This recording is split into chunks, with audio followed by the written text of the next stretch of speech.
ya. Tapi mungkin sebelumnya barusan dapat informasi dari Alfi ya, bahwa kemungkinan memang saya belum dapat informasi dari kampus, jadi mungkin belum bisa memastikan 26 sampai 30 itu UAS ya. Jadi rencana mungkin pertemuan tanggal 28 untuk materi presentasi, tugas proyeknya mungkin kemungkinan akan ada perubahan. Nah, ini mungkin sebelum kita mulai ke sana, silakan nanti teman-teman diskusikan ya di internal teman-teman semua ya. Kira-kira ada satu waktu nggak, satu hari, setengah hari ya, yang teman-teman bisa sebelum tanggal 26 gitu ya. Kalaupun waktunya sore, itu juga oke. Kalaupun mungkin nanti buat saya misalkan di hari Sabtu juga oke, tapi atas kesepakatan bersama ya. Saya minta waktunya dari pagi sampai jam 12. Mungkin lebih efektif waktunya ya juga untuk mengisi beberapa materi mungkin yang sedikit tertinggal kemarin. Jadi nanti mohon tolong didiskusikan ya koordinatornya, Alfi dan Fikri ya. Ada setengah hari yang dialokasikan untuk kita pertemuan terkait dengan tugas proyek, presentasi dan diskusi, kemudian semacam materi tambahan yang kemarin belum sempat kita bahas gitu ya. Mungkin nanti setelah ini ya kita diskusikan. Baik teman-teman, saya coba share dulu ya. Sebentar. Oops, PSD-nya belum ya. Oke.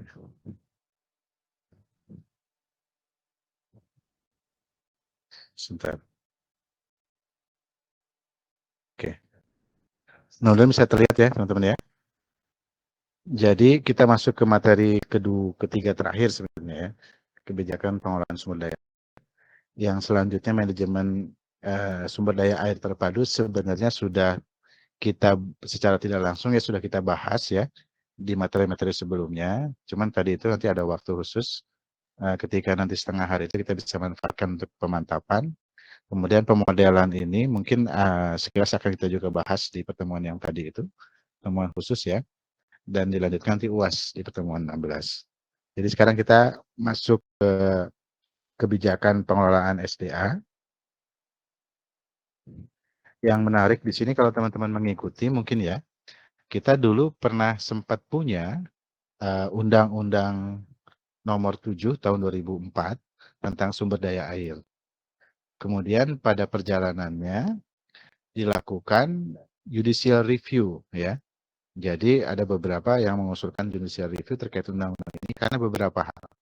Jadi yang pertama ada satu klausul dalam undang-undang tersebut di mana izin tidak diawasi pelaksanaannya.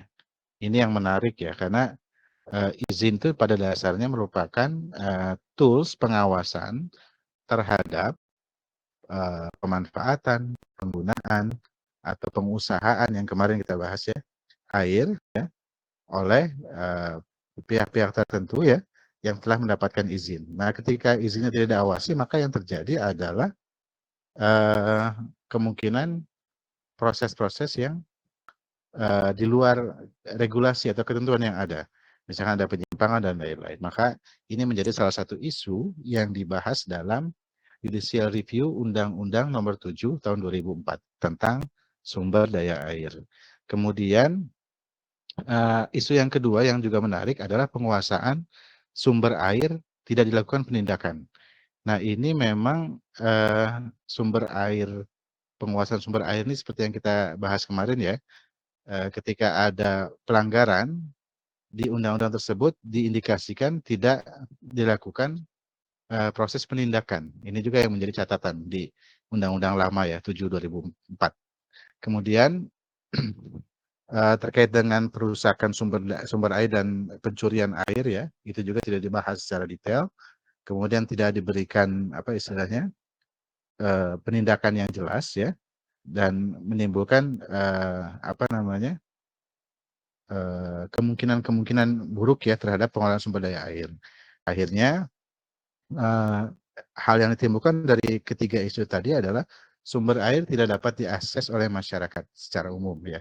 Ketika misalkan penguasaan ya dengan sumur-sumur bor yang dalam, kemudian mengambil air tanpa ada pengawasan misalkan, sehingga juga berpengaruh terhadap sumber air yang ada di masyarakat. Sehingga masyarakat yang diwakili beberapa elemen masyarakat melakukan judicial review. Kemudian teman-teman paham ya judicial review seperti apa ya, gambaran secara umumnya gitu ya. Jadi pengujian di Mahkamah Konstitusi untuk terkait dengan undang-undang tertentu. Itu judicial review ya. Nah, akibatnya apa? Beberapa hal ya. Pertama, akan dikhawatirkan kinerja pelayanan penyediaan air minum akan buruk ya. Sehingga dikhawatirkan masyarakat harus membeli air dengan harga mahal. Bahkan mungkin dalam air minum dalam kemasan yang sebenarnya kita sudah lakukan sekarang ya. Beberapa hal kita kurang mempertimbangkan itu ya.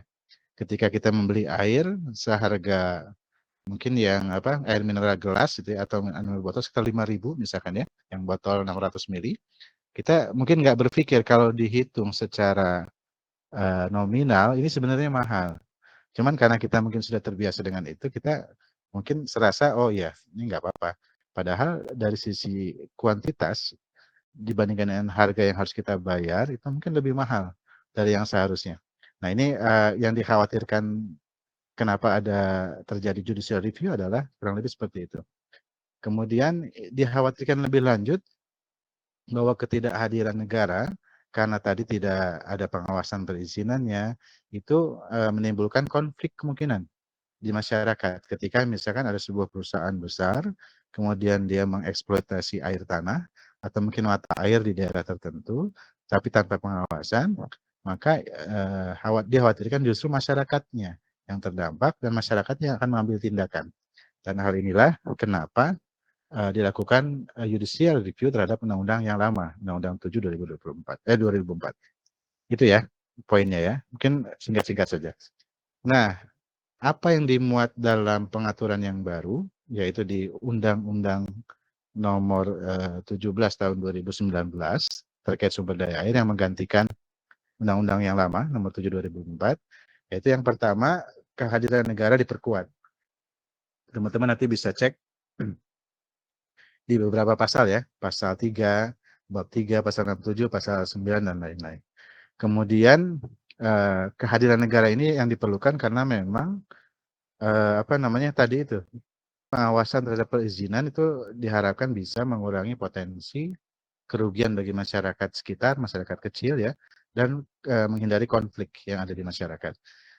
Apalagi muatan yang baru di peraturan yang baru di Undang-Undang 17 tahun 2019 yaitu adanya wadah koordinasi. Ada namanya Dewan Sumber Daya Air ya yang dibentuk sesuai dengan kebutuhan daerah. Kemudian ada lagi terkait perizinan di bab 5, kemudian keterpaduan pengelolaan air permukaan dan air tanah, pendayagunaan sumber daya air juga diatur di situ. Kemudian pengusahaan dulu dirubah penamaannya menjadi pendayagunaan dan lain-lain, termasuk pengaturan terkait irigasi. Ini juga hal-hal atau muatan yang baru yang ada di undang-undang yang baru, Undang-Undang 17 tahun 2019. Nah, beberapa prinsip dasar ya terkait pengelolaan sumber daya air ini sesuai dengan putusan yang tadi itu, putusan MK nomor 85 tahun 2013. Ada beberapa hal. Yang pertama prinsipnya itu pengusahaan air atau pendayagunaan air dalam hal ini oleh perusahaan ya tidak boleh mengganggu, mengesampingkan, apalagi meniadakan hak rakyat atas air. Jadi ini prinsip yang pertama. Jadi ketika misalnya ada perusahaan ya di satu lingkungan masyarakat kemudian melakukan pengusahaan air itu prinsip tidak boleh mengganggu kualitas maupun kuantitas dari sumber air masyarakat. Kurang lebih begitu gambarannya. Kemudian yang kedua, negara harus memenuhi hak rakyat atas air. Kemudian akses terhadap air salah satunya adalah merupakan hak asasi manusia ya, hak atas air tersebut. Jadi negara diberikan kewajiban untuk memenuhi hak-hak tersebut. Kemudian terkait dengan lingkungan hidup, kelestarian lingkungan hidup juga akan berkaitan dengan kondisi sumber daya air di satu wilayah. Ketika lingkungan hidupnya baik, maka dipastikan bahwa kondisi sumber daya airnya pun relatif baik gitu ya. Jadi negara juga punya kewajiban untuk memenuhi hak atas lingkungan hidup yang baik dari masyarakat. Kemudian selanjutnya di poin 4, pengawasan pengendalian oleh negara atas air sifatnya mutlak. Ini yang sebelumnya tidak diatur secara jelas dalam Undang-Undang nomor 2004 ya, nomor 7 2004 tentang sumber daya air yang tadi dilakukan judicial review. Kemudian prioritas utama. Nah, ini juga menarik ya, di beberapa daerah sudah ada dilakukan ini. Sebentar. Di prioritas utama yang diberikan pengusahaan air atas diberikan kepada BUMN atau BUMD. Ini juga menjadi penting ya dilakukan. Kemudian pemerintah dimungkinkan untuk memberikan izin kepada usaha swasta dengan syarat tertentu. Di beberapa daerah seperti di DKI Jakarta, beberapa perusahaan swasta sudah melakukan proses pengelolaan atau pengusahaan air juga terkait penyediaan air di Jakarta misalkan. Itu diperkenalkan memang dalam ketentuan ini. Kemudian oke.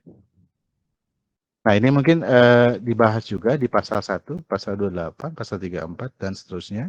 Itu terkait dengan batasan sumber daya air. Kita sempat bahas di awal ya, ketika pengantar ya, bahwa ada wilayah sungai, ada daerah aliran sungai dan lain-lain. Itu juga dibahas dalam ini.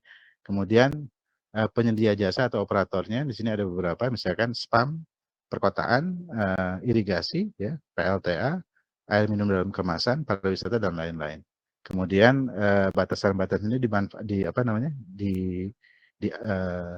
diharapkan dapat memberikan pengaturan yang jelas ya terkait dengan pengelolaan sumber daya air di sebuah daerah atau di sebuah lingkungan masyarakat tertentu. Kemudian di pasal atau di bab 5, bab 7 dan seterusnya itu kita sudah membahas kemarin ya terkait apa saja kegiatan pengelolaan SDA tersebut, mulai dari konservasi, pendayagunaan sampai dengan pengendalian dari daya rusak air. Kita sudah bahas kemarin sekilas.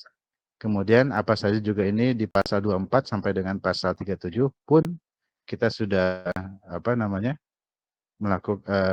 berdiskusi sedikit tentang ini ya, ada konservasi, pendayagunaan sampai dengan pengendalian daya rusak air. Saya kira itu menjadi penting ya, karena pengaturan ini harus komprehensif. Tidak bisa hanya konservasi, tapi juga kita tidak melakukan pengendalian terhadap daya rusak air misalkan dan seterusnya.